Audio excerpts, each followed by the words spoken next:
The air inside the early New England textile mills of the 19th century was not just thick with flying lint. It was heavy with the suffocating weight of systemic greed. Long before the modern era of labor laws, corporate titans built massive industrial empires along the rushing rivers of Massachusetts and Rhode Island. But the true fuel running these loud, synchronized wooden looms was not the water wheels. It was a dark, calculated financial system known as the family contract. The machinery of these massive brick mills was intentionally engineered for small, nimble hands. Mill lords quickly realized that the most profitable way to operate a factory floor was to target desperate, newly arrived immigrant families. Instead of hiring independent adults who could demand fair compensation, corporate agents drafted binding legal agreements that leased an entire family unit to the mill.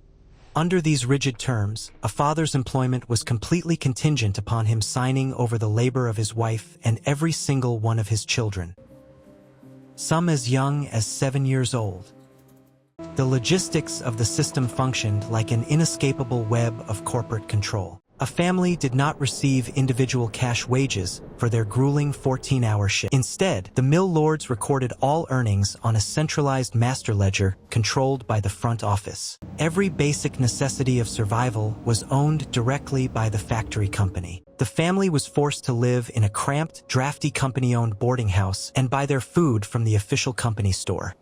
By the time the weekly deductions for inflated rent, rotten firewood, and basic flour were calculated against the family's combined ledger balance, their net earnings often completely vanished. If a single child became too ill to work their station beneath the dangerous, fast-moving spinning frames, the entire family faced immediate, brutal retaliation. The mill lords would instantly evict the family from their corporate housing, throwing their meager belongings out onto the frozen cobblestones. Because the mill owners maintained a strict, coordinated blacklist across the entire region, an evicted family found it completely impossible to secure work or shelter anywhere else. Children spent their formative years breathing in toxic cotton dust and losing fingers to unshielded iron gears, their childhoods completely commodified to pay off an artificial, ever-growing corporate debt.